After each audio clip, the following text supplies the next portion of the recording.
Hello, my name is Annette Dalloo, and you are listening to The Heart of You.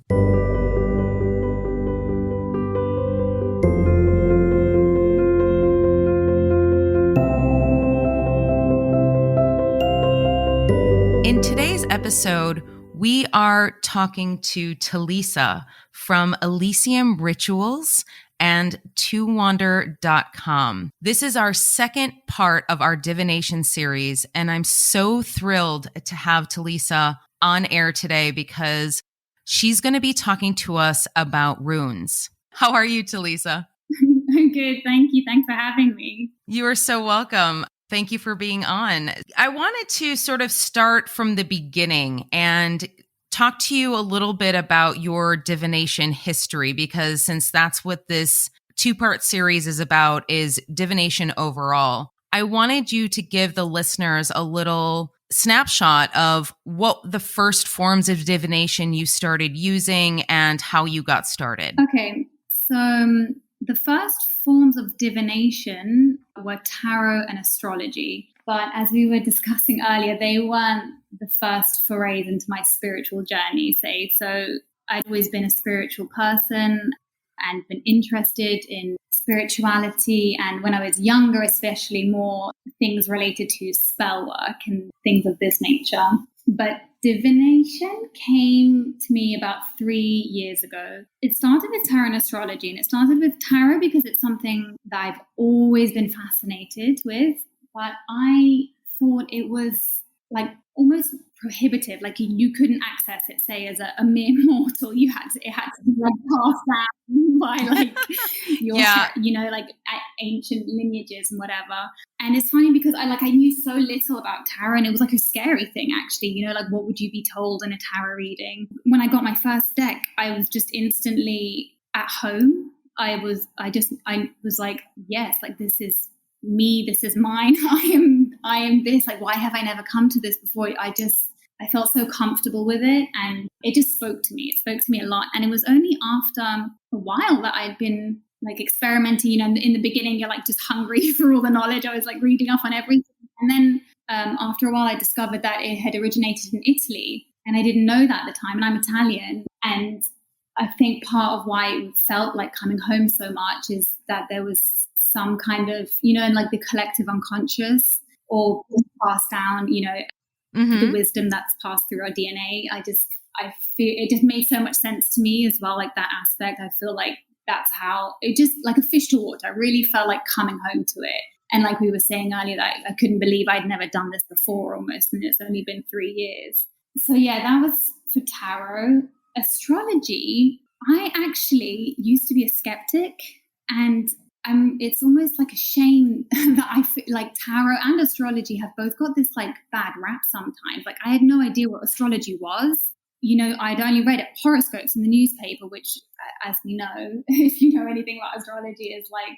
Yeah, of course. Yeah. And so I just thought it was all made up and like just, based on nothing. And then I'm not even sure how. I guess it's, it's one of those things that just comes to you when you're ready for it, really. And I just started being curious and learning, and like, again, just the world was open to me, and I was like, oh my God, I couldn't believe the level of intricacy and detail, knowledge and wisdom that could be found in this method.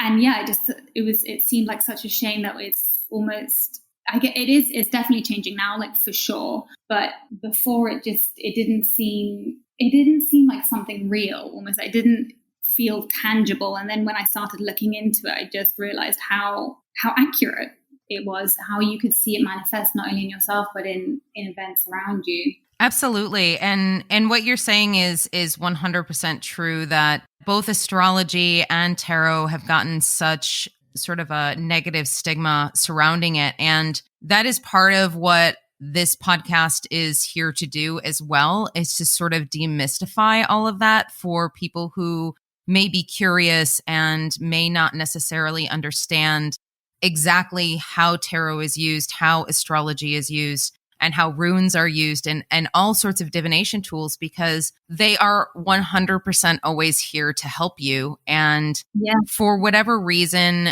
maybe it's because of the witch trials. Maybe it's because of a lot of things that have happened in history that sort of vilified all of these ways of speaking to the divine and speaking to the universe. People became really afraid. And so I think now is the time to debunk that myth and say, you know what, that it's completely untrue. There's nothing like evil or bad about any of it. And you have to obviously protect yourself and, you know, clear your energy and that sort of thing, which I did an episode on earlier in the season. But for the most part, it is always a way that is going to help you in your life. Yeah.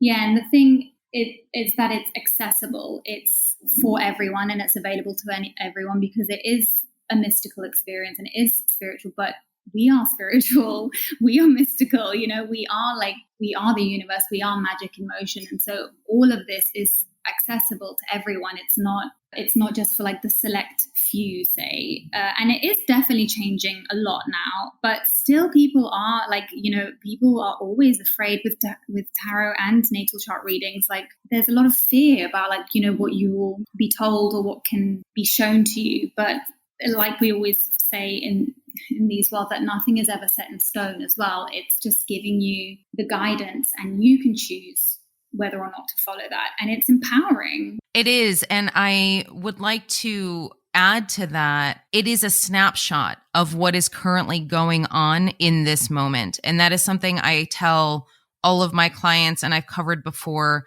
that it doesn't mean that this is a foregone conclusion, that this is absolutely something that is going to happen that you can never change. The guidance is there to help you make the decisions and change course if you want to change course, if you want a different outcome. And the one thing that I remember when I first got a tarot reading was I remember thinking, oh, I want to make sure I get somebody who is legitimate, who knows exactly what they're doing and is a real psychic. And this was, you know, a long, long time ago. And at this point, I kind of laugh at it because every person who is reading tarot has the ability to do it. It's just a matter of if their particular interpretation is resonating with where you're at this moment. So that's why I do love to interview and bring in various different practitioners, because if somebody, let's say, is wanting to get a reading with you, that's because whatever you are saying is 100% resonating with them at this moment. And they're feeling that energetic connection with you.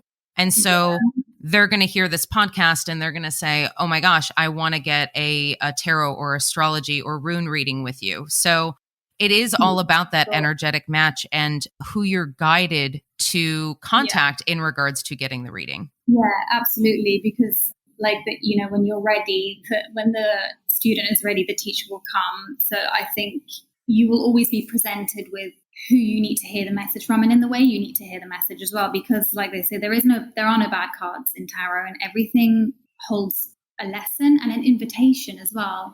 That there aren't many difficult, negative and challenging cards in the tarot, but that's because life is difficult and challenging sometimes. And especially if you're coming in from a difficult situation, the tarot is also uncannily accurate sometimes. So it will be reflected. But within that also shows you the flip side of the coin. It shows you how to deal with that issue within that same card.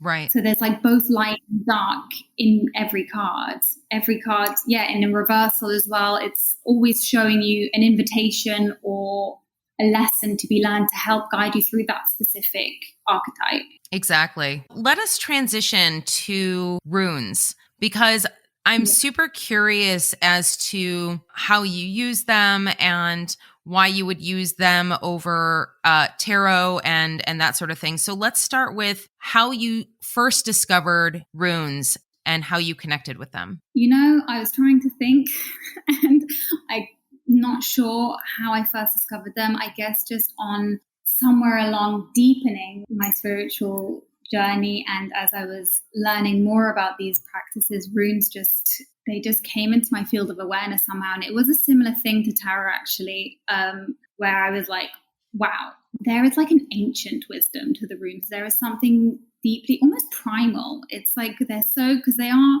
they are very archaic. And in the way they look as well. And there's just something like they kind of cut through the noise. Whereas tarot is very rich and detailed and nuanced and it has a lot of layers, runes are almost rudimentary. They give like a broader perspective, a bigger picture view, simpler, more direct answers.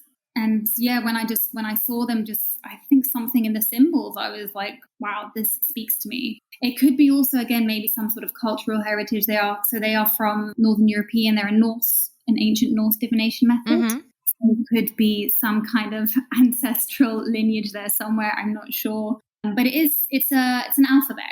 So the runic alphabet, there's 24 letters of the one that's most in use today, which is called the Elder Father alphabet. Similar, almost like hieroglyphics. So each letter is an actual letter. You can use it to spell what was one of its main uses.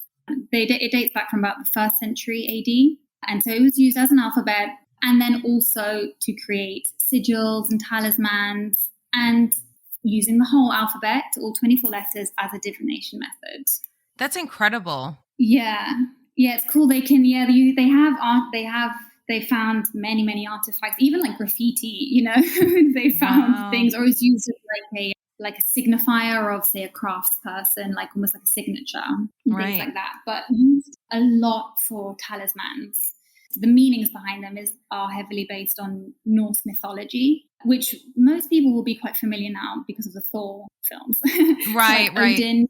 You will have heard of like Odin, maybe, who's like the supreme god, like the father of gods, and he was the god of wisdom and was said to hang upside down on the yew tree of life for 9 days and 9 nights to gain access to the secret of the runes, and then he gifted this knowledge to people. Oh wow, that is so cool. I had no idea. That's so cool. Yeah, and they was believed, and people still do as well, like each individual rune, like letter as well, was believed to hold a lot of power. So yeah, you would like maybe draw a talisman, or if you had like an actual rune inscribed on a stone, say, to carry with you on a journey during birth, through things that would have been back in the day quite perilous. Right. And then, also as a divination method. Wow. It's got such a rich history. And that's something that is super interesting when it comes to all of these divination methods. When you were talking about the origin of tarot and then now the origin of runes, for runes, it sounds like it is something that has been around much, much longer than tarot, in fact. Oh, yes, much longer. Yes, about the 1st century AD at least. Yeah. But it was used across Northern Europe. It's like a Proto-Germanic language, so around at the time of like Old Latin. So when, these languages were being used and developed, I guess. And it went up to the Vikings developed during the Viking ages. Another one was then developed into the Younger Father, which only uses 16 letters. And that was used until the medieval ages, around the 9th century. But today, the one we use is the Elder Father, mostly. Yeah, and I'm surprised that it's not actually more widely used in the present day. Yeah. So my lineage on my father's side were from Baghdad in Iraq. And I know that the Vikings actually invaded, which is modern day Iraq. For example, my cousins have blonde hair and blue eyes. It's amazing when you think about the history and the influence of the Vikings and of that particular era. And it's fascinating to see how each sort of divination tool has made its way into various different cultures. And and I am surprised that runes have sort of not become as popular as, let's say, numerology or the tarot or anything like that. And especially also with the revival of like pagan and Celtic influence as well. Runes have sort of like been swept under. Well, and hopefully we're going to change that on this podcast today. And then also because of that is one of the things that does it could be sort of maybe like a vicious circle where it does make it difficult to learn about runes because they are lesser known. And when you are learning about runes, it is harder to find information on them and literature. And because they were an oral tradition and it's so old, not not much has been written, and it's quite disjointed sometimes, or there's a lot of variation. And it's also very archaic, it's referencing things that were important at the time, like cattle and things like that. Oh, sure.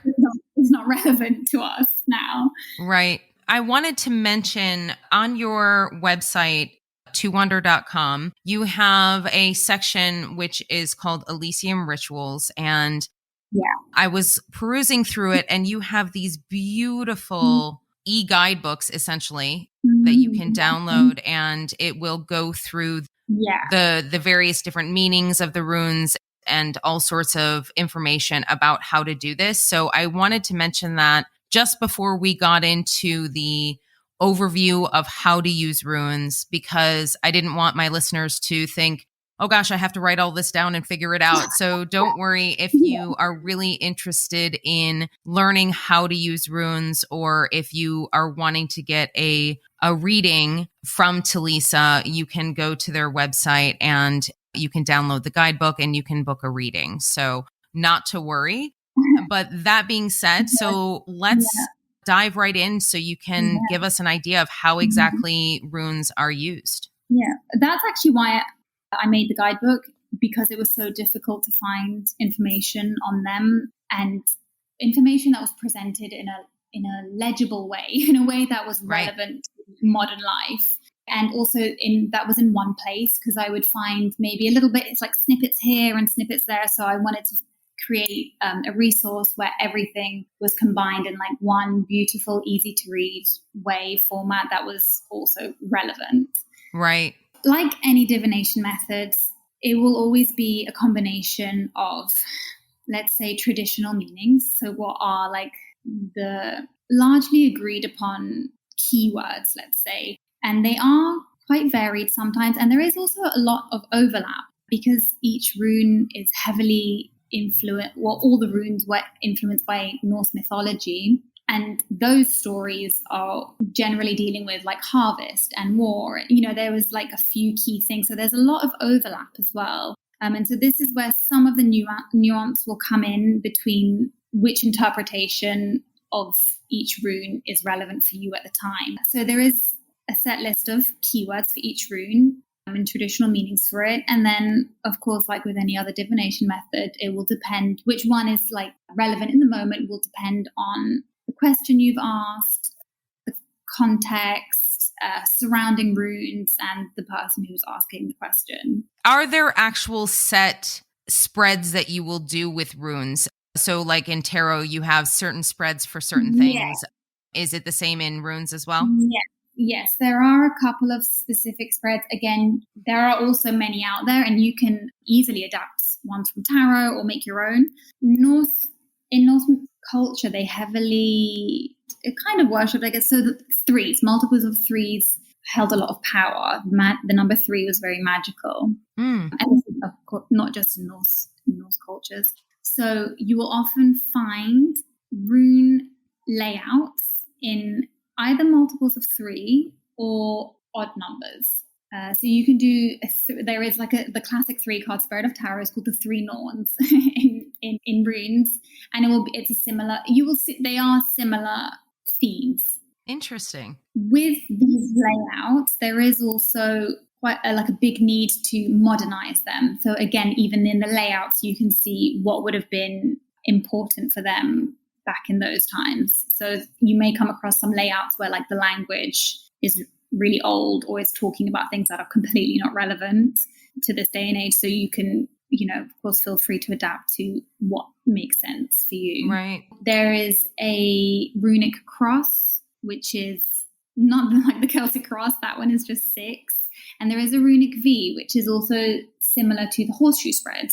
And actually, the significations of each position are pretty much the same. And so I wonder sometimes, this is also what surprises me, because runes came first. I wonder sometimes like if there was any influence for tarot as well, especially like with the layouts. But we're not sure when layouts came exactly, because they did originally start.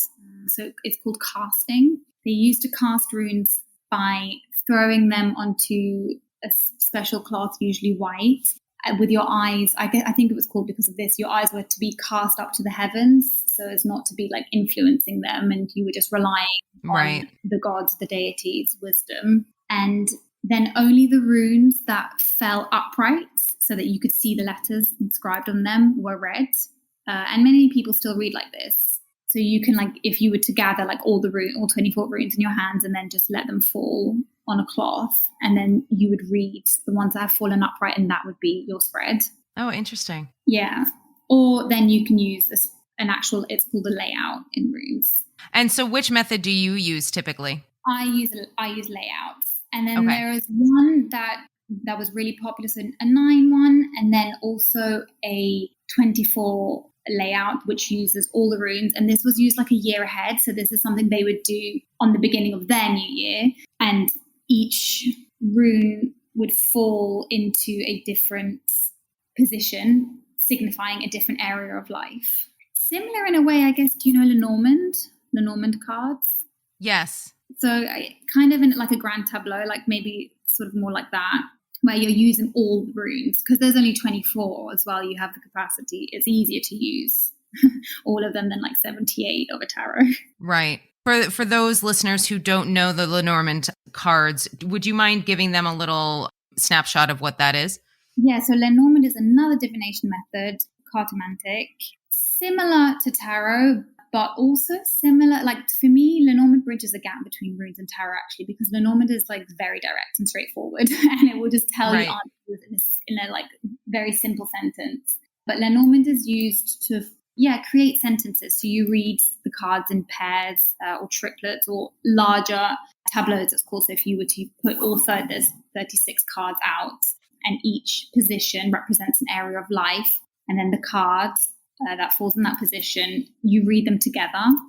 There's a layout that is done for runes the same. So there's 24 positions, 24 areas of life. And this is, going to be everything from your legal affairs to your romance, to your health, to wisdom learned, to difficulties, just everything that could be encompassed. And then the rune that falls in that position represents how that area will play out for you, like a snapshot for what could come. I guess my next question would be, do you ever use, let's say, after you've cast the runes and you've gotten the message, do you ever use, let's say, a tarot card or an oracle deck for clarification? Do you use the two methods together? I personally don't, but many people do. So to me, it's gotten to the point where these tools are kind of are like the portal, say, like the window through which the message needs to come through. But it's a bit difficult to explain. Like, when I see the runes that come up or the tarot cards that come up, like, I just instantly know in a second, like, the message that needs to come through. What is the current situation? What is the context? Like, it just all makes sense to me. So I haven't ever found the need to clarify with other methods, or just even use clarifying cards in general or extra runes. But many people do combine the two, and yeah, you absolutely can use them for another layer of nuance, really. Right. I completely understand what you're speaking of, because in what I do currently, it's the same. So I don't actually even need to use tarot cards anymore for most of my readings, because at a certain point, the messages that spirit is giving to you, and you are intuiting it directly, almost like a channel, right? Like, you're almost channeling the information. But I can tell you that wasn't always the case for me. When I first started using tarot and really tapping into my gifts, I didn't really know properly how to use them, as well as to really trust what the universe was giving me was accurate. What the tarot cards did for me was give me that confidence that the messages I was receiving were actually, in fact, true and accurate, and they weren't just random thoughts in my head. That's one thing that I can tell the listeners right now, is that if you're just starting out using something like runes, using something like tarot, and in fact, if you needed to combine the two, or any way in which is going to get you to a point of trusting and understanding the message, is perfectly fine. Whatever method you decide to gravitate towards is definitely going to be the right method for you. Yeah. No, like, always what works best for you is what's best. Exactly. And don't get discouraged if you're not necessarily hearing those messages directly, like Talisa and I are talking about right now. That comes with a lot of practice. It comes with time. It comes with cultivating your spiritual gifts. It comes with a lot of just experience with that. And so there are some people who can really tap into that right away, and some people who it comes a little bit later, and it's all in the right divine timing for you. Yeah, for sure. And it is also, it's a muscle. The intuition, like the more you use it, the more it strengthens. And also the more faith you give it, the more you surrender to it, and the stronger it grows. It's obviously easier said than done, but to just trust it, like don't second guess. And I find that sometimes where if you pull too many clarifying tarot cards, it could be like second guessing yourself. Like, know that the first thing that came into your head, that is right. Like, really give yourself the power of trusting yourself. Like, you really do know what's best in that moment. When you could have thought of anything, any signification, any meaning, but you thought of that one first. And that's how intuition works. It's without second guessing. It's without like thinking like, is this the right one? The one that comes through straight away, like that is the right one. And then the more you practice, the louder it will become, and the stronger and the faster as well it will become, and the easier as well. Because in the beginning, you're unsure, you're like nervous, you're uncertain, you don't know. But just with time and with practice, it becomes a lot easier to trust yourself as well. Absolutely. And your intuition grows in other ways in other parts of your life as well so much. It's like crazy how it just like bleeds out into everything else as well. And that's actually a good way to help strengthen your tarot practice as well, is to use and trust your intuition in other aspects of life. And I think especially with difficult situations when the mind tries to take over for your own safety, it's only worrying about you for your own good, but then it can get in the way sometimes of your intuition. And so if you can practice it in just that little inkling in your gut where you think like, oh, this isn't a good idea, or like, oh, I'm really excited for this, like just try testing, going with your gut and going with your first instinct, and it will strengthen in other ways throughout your life as well as your divination practice. Exactly. And that is something that I discussed in the last episode, which is when you are in that space of having, sort of challenging situations, challenging energy, that is often the best time to reach out to somebody like you to get a session or a reading, so you can get that confirmation. Because when you're first starting out, if you are in that space and you don't know if the messages are accurate because you're really hyper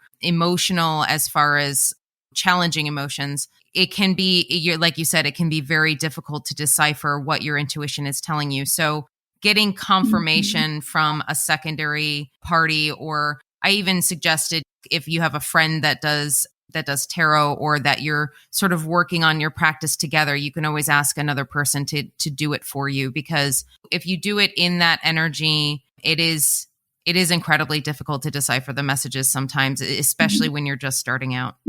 And the thing that I always say as well is that no divination method it won't actually tell you something you don't know. Like deep down, you already do know the messages that are coming through for you. You have maybe just not heard them, or have forgotten, or it's being clouded out by overly logical thinking, or anxiety, or whatever else. But it's one of those things when you do a reading for someone, it just resonates because truth recognizes truth. So they know, like you didn't know it before you heard it, but then you hear it and it suddenly clicks and you're like, yes, this makes so much sense to me. I get it now. And likewise, when you hear something that is not resonating with you, you can absolutely feel that as well. So that doesn't typically happen, I think, with one-on-one readings, but I think when people listen to collective readings or something like that, you definitely have to use your discernment and decide, okay, so what is it that's actually resonating with me and what isn't, because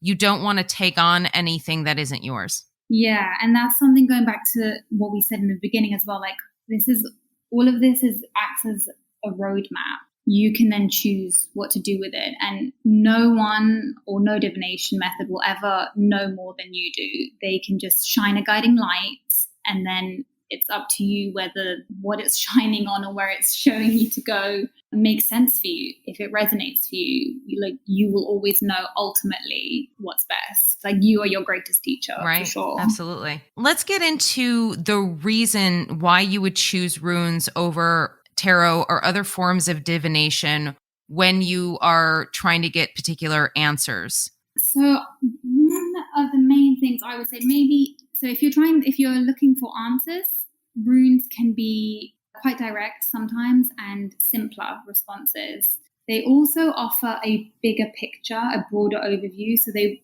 won't give you specific details or a lot of complexity or nuance.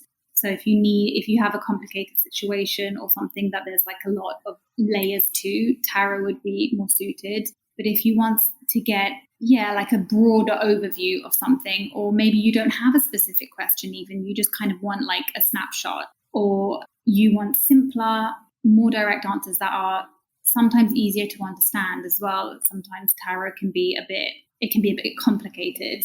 So runes offer that, simpler, more direct answers and a broader picture view. And then also I would say if you are looking at it for not necessarily just questions, but as an exploration yourself for a divination tool you'd like to explore, I say just try everything out, because you never know what one is just going to speak to you most. So I would always recommend everyone to just try anything anyway, because it could be the one for you. And it might be a nice way, maybe if you have some ancestral heritage across Northern Europe, for a way to connect that way. Also, especially if older, more archaic traditions speak to you as well. If you have an interest in mythology, things like that, this could resonate more with you. Yeah, that's super beautiful, because it sounds to me like people who may actually have a little bit of fear surrounding tarot or the messages that they may be receiving,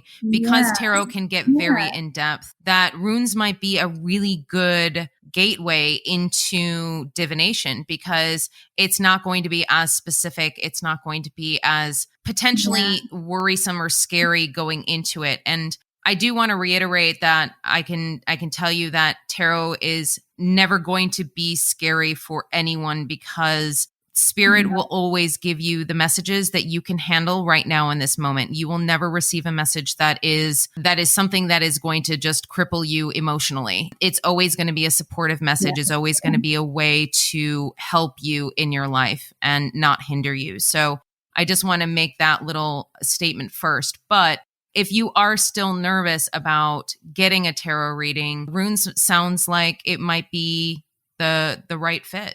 Yeah, and there's also you don't have any preconceived notions about it either. So one of the big reasons that people are hesitant about tarot is because of what you think you know of it from beforehand as well. Whereas runes is like it's a less heard of method as well. So you're not coming to it with any preconceived fears. Absolutely. Yeah, that's a very good point. There are a couple of challenging runes, let's call them, but like nothing like what the tarot can offer sometimes. But also a thing to remember is that any session or reading that you go to, like the point to go to have a reading or to do a reading for yourself is for guidance, and is to come out, with greater sense of clarity and comfort and faith. You wouldn't come out of a reading feeling scared or what, the whole point is to come out of a reading feeling assured and with insight as well that connects to yourself as well. It's a way to connect to yourself even if someone is reading for you, because like we said, you will find that you knew these answers all along. You just needed a little guidance to see them. Absolutely. That being said, when it comes to interpreting the messages from casting runes, what are some of the challenges you can encounter in those interpretations? For example, one of the things we were talking about earlier, which was, if you are in an energy that is challenging yourself, maybe step away from the divination tools, because the messages are going to be harder to interpret. When you're casting runes, what are some of the challenges as far as the spreads or as far as interpreting the different runes together. What have you encountered, or what have you found some of your students have encountered while learning this? In reference to like if you are like in emotionally, let's say, charged moment where you don't feel like reading tarot would be a good idea for you, runes could be good in that situation because they will have a almost like a softer response. But the challenge with runes is because I think they are so archaic. So the keywords sometimes are not relevant anymore or quite varied as well. But like one rune stone can have like a wide variety of meanings and also overlap. So when you are maybe going beyond just doing like readings and wanting to become more advanced in runes, like then like seeing, I guess tarot has a similarity in some cards as well. Like what is the difference between two runes specifically when they hold similar some of their keywords are similar. So that can be a bit challenging. Finding information in general can be a little bit challenging. And also with the spreads, again, the language can be quite archaic sometimes or not relevant anymore. And also, it's not, I forgot to mention this, it's usually not read left from right. It's right from left. So that's something to bear in mind. And then, for example, there's a 9 rune spread, and it's just, when you're looking at it, it's like all over the place. It seems to follow like no rhyme and reason as to, it's not like 1, 2, 3, 4, 5, 6, 7, it's just like 4, 7, it's like they're just all over. So if you want to learn the traditional layout, say, it can take some time to just get your head around what seems to us be quite disjointed numbering system. But you can make your own. You can also make your own layouts. When you're talking about some of the runes having similar meanings, is it similar to, let's say, if you're looking at tarot, let's say the 2 of Cups and the Lovers, you would look at both of those cards as a very loving relationship, as a very equal partnership, but they both have slightly different meanings depending on where they are in the spread. So is it similar to that? Yeah. As you become more comfortable with the full range of keywords, and like with anything, then you'll begin to form your own personal relationship. So a certain rune will mean something to you as well, and you'll make your own meanings of them. Like, they're a lot simpler. So, for example, there is Gabo, which is gift. So each letter also has like a 1-word translation. So they have like a main word. And then Gabo, gift. But this is like gifts given to you. So like something, a positive omen coming towards you, or gifts that you have yourself. So talents that you can then bestow upon others or giving to others. So like a giving and receiving, generosity. Within this is tied in joy, happiness, success, abundance, because these positive keywords are tied in with a gift as well. For example, there is another one called Sawillow, which is sun. But sun, like the sun card actually in tarot, is also success and abundance. But then that's where you see then the difference is also vitality in a sense of lightness and joy. The keywords can overlap in that way. Another thing that may be a bit difficult is the words themselves, the names themselves. They have several spellings because they're so old. They passed through spelling variations. So sometimes it can be a little bit difficult to search for things even based on that. So maybe the spelling you're using, doesn't come up with it much, but then you find out, there's an alternate spelling for this, and that will come up more as well. Right. You had mentioned that you can give a particular rune a meaning yourself, so what it means to you. And I find that is very much the same in tarot as well. Yeah. There was an oracle deck that I was using at one point in the very beginning of my journey, and I kept on getting this one card repeatedly. And the particular card, I just didn't understand the message in regards to the question that I was asking. And so I started getting really irritated. And so I basically said, okay, you know what, angels? That card no longer means what you think it means. It means this. And so if you want to give me this card, it's going to mean this meaning, right?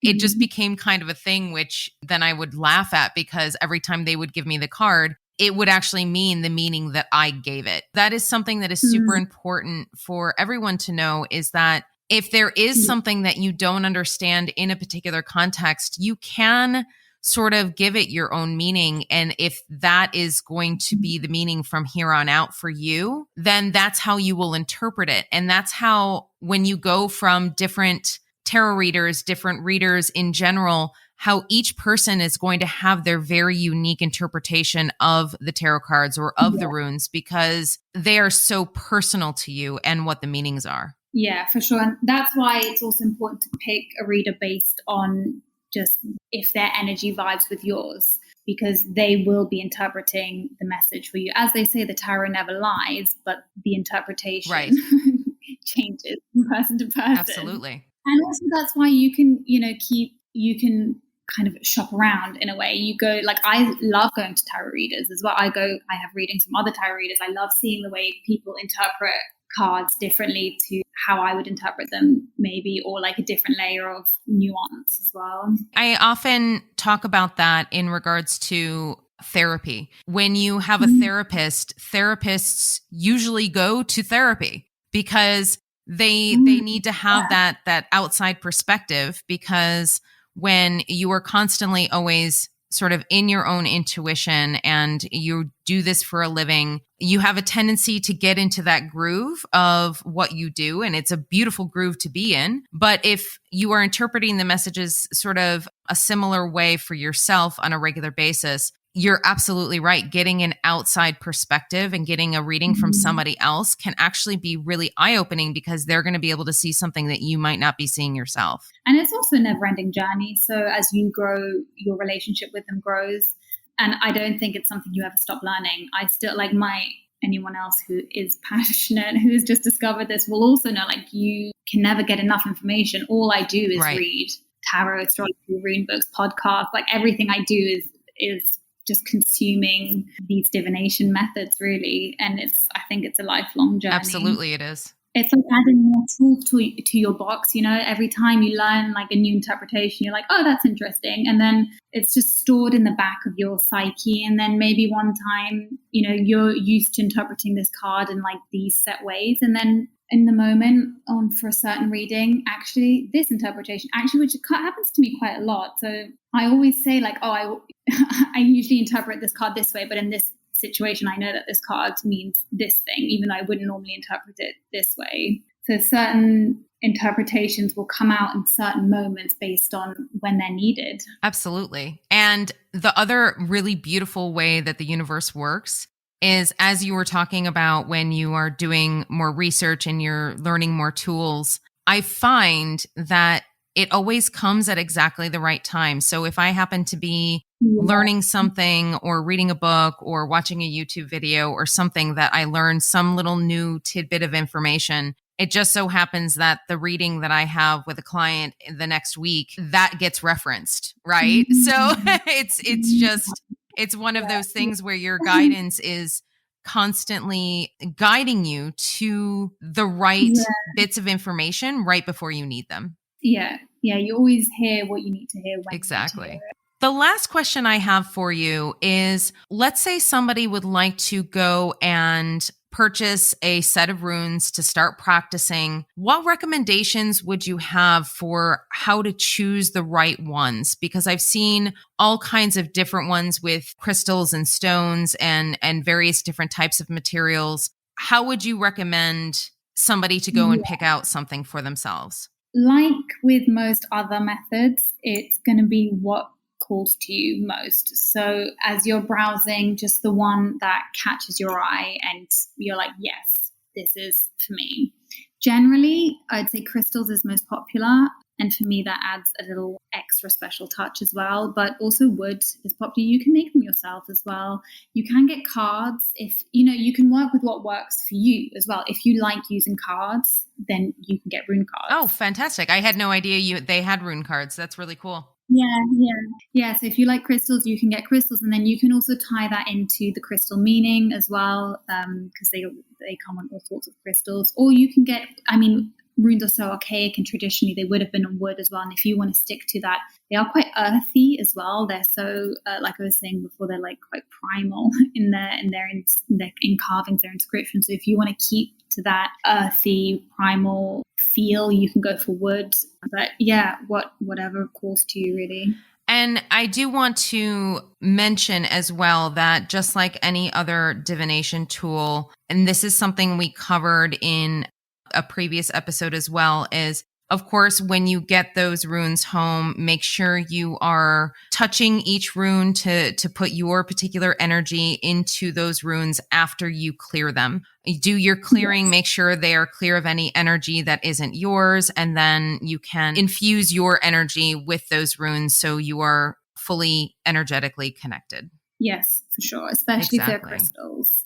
I hope it's a useful tool for people to explore, and it's illuminating for them. And I think it's a really nice way to connect. You know, it's not just, you don't have to have, of course, ancestral lineage in Northern Europe for it. It's all our ancestors, you know, it's just of times past. It's like it's 2,000 years old. It's nice to connect with something that just has been passed down for so long. So yeah, I would encourage everyone to give it a go. And like with any divination method, it's all serves a purpose in helping to strengthen your connection to your intuition, and as well as your guides or anything else, any other energy that you're working with. Yeah, that's really beautiful. And thank you for letting us know about this ancient divination tool that is something that people may not have known about previously. And I just want to remind everyone that you can schedule a reading with Talisa at Elysium Rituals. Her website is towander.com. Do you want to give us your social media as well so people can go and follow you there? Yeah, so on Instagram and Pinterest as well. But Instagram is at Elysium Rituals. That's ELYSIUM Rituals, RITUALS. And I do daily tarot pulls and weekly rune pulls on there as well. That's wonderful. Well, thank you so much, Talisa, for joining us today. Thank you for joining us for this 2-part divination series. And I hope this has given you a little bit of clarity on divination tools. I want to thank you for joining me today. And I look forward to walking this journey with you and pointing the way on your spiritual journey. If you are interested in learning more about me and the sessions that I do, feel free to go to my website at infinitesoullove.com. On all social media, Facebook, Instagram, TikTok, and YouTube at Infinite Soul Love 1111. Hey, and if you feel called, I would love it if you could rate The Heart of You on whatever streaming service you're using, whether it's Apple Podcasts or Spotify. Please take a moment, give it a review. It really does help the channel. Thanks so much.